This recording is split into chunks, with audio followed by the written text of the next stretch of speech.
Assalamualaikum warahmatullahi wabarakatuh.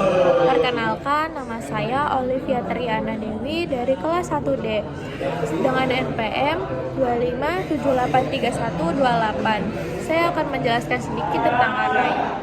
Array adalah struktur data yang digunakan untuk menyimpan sekumpulan nilai yang memiliki data yang sama. Dalam satu variabel dapat diakses melalui indeks. Dalam logaritma, array sangat berguna untuk menyederhanakan dan mengelola data yang berulang, seperti daftar nilai, terus tuh nilai-nilai siswa atau angka-angka statistik. Konsep array. Yang pertama, array adalah suatu alokasi beberapa tempat di memori yang tersimpan secara berurutan, yang digunakan untuk menyimpan beberapa nilai dengan tipe yang sama.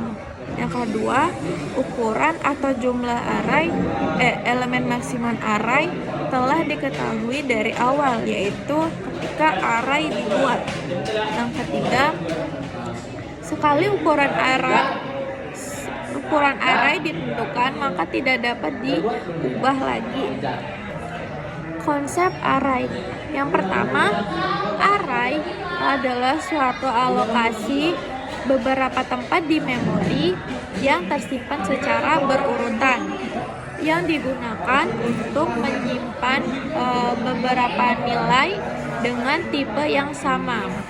Yang kedua, ukuran atau jumlah elemen maksimum array telah ditentukan dari awal, yaitu ketika array itu dibuat. Lalu yang ketiga, sekali ukuran array telah ditentukan, maka tidak dapat diubah lagi. Yang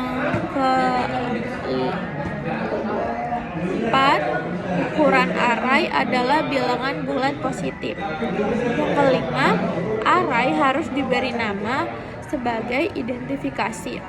Yang keenam, cara mengaksesnya adalah dengan menyebutkan nama array dan indeksnya. Yang keenam, indeks array itu tuh dimulai dari 0 sampai dengan n-1, di mana n adalah ukuran array. Lalu ada jenis-jenis dimensi array. Yang pertama itu array satu dimensi. Array satu dimensi ini yaitu yang mempunyai satu nomor indeks pada setiap elemen array, sehingga dapat diilustrasikan seperti satu baris atau satu kolom saja. Yang kedua itu ada array multidimensi. Array yang mempunyai lebih dari satu nomor indeks pada setiap elemen array. Lalu jika dua dimensi, dia itu diilustrasikan sebagai tabel. Kalau dia itu 3 dimensi, diilustrasikan sebagai kubus. Terus kalau dia lebih dari 4, itu tuh dapat diilustrasikan sebagai penulisan bab gitu. Terus ada kelebihan dari array. Yang pertama itu penyimpanan data lebih teratur. Semua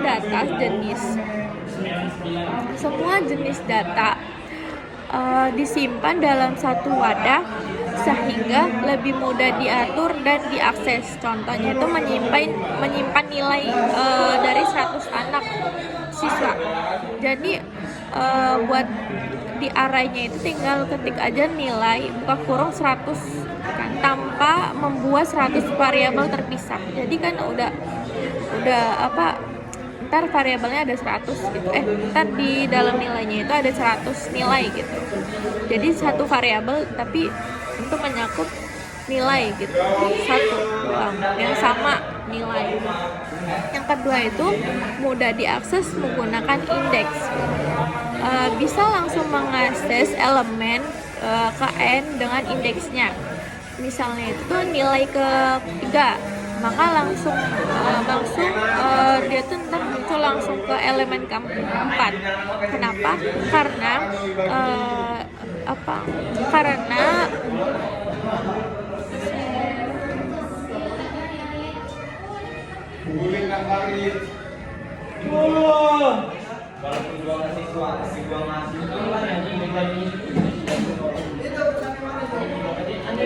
mudah diakses menggunakan indeks. Bisa langsung mengakses elemen Kn dengan indeksnya. Misalnya mau mencari nilai ketiga, langsung mengacu ke elemen keempat. Karena array ini dia tuh dimulai dari angka 0, makanya nyarinya misalkan nyari elemennya nilai ketiga akan keluar elemen yang keempat. Yang ketiga, efisien dalam penggunaan memori. Array menyimpan data secara berurutan dalam memori, sehingga akses dan pembacaan data lebih cepat dibanding struktur data dinamis. Yang keempat, cocok untuk pengulangan atau looping. Array mudah digabungkan dengan perulangan for atau while untuk mengolah data secara efisien. Contohnya itu menjumlahkan semua elemen array dalam satu loop. Lalu yang kelima, dasar untuk struktur data lain. Array menjadi dasar pembentukan struktur data yang lebih kompleks seperti matriks. Matriks itu dari ke MTK kan. Itu tuh pakai array 2 dimensi. Terus tuh ada string dan queue, lalu ada list dan tree.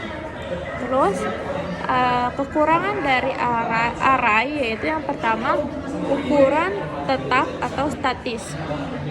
Ukuran array harus ditentukan sejak awal dan tidak bisa diubah saat program berjalan. Jika butuh lebih banyak data, harus membuat array yang baru yang lebih besar. Yang kedua, hanya menyimpan satu jenis data. Semua elemen dalam array harus memiliki tipe data yang sama. Misalnya,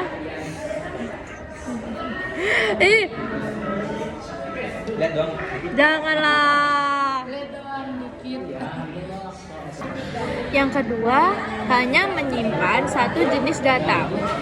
Semua elemen dalam array harus memiliki tipe data yang sama. Misalnya, semua itu tuh integer atau semuanya string. Tidak bisa mencampur tipe data dalam satu array. Jadi nggak bisa di satu array itu integer dan string gitu kan, nggak bisa. Terus yang ketiga, hanya menambah atau menghapus elemen.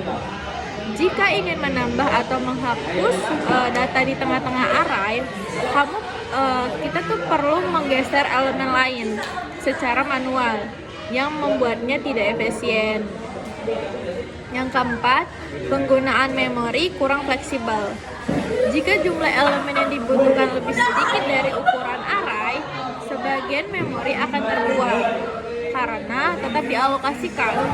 Yang kelima, tidak ada mekanisme keamanan batas indeks. Beberapa bahasa pemrograman tidak memeriksa batas indeks.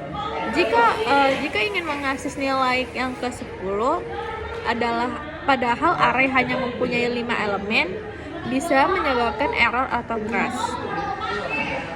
Itu saja penjelasan array dari saya. Mohon maaf jika ada salah kata. Saya akhiri. Wassalamualaikum warahmatullahi wabarakatuh.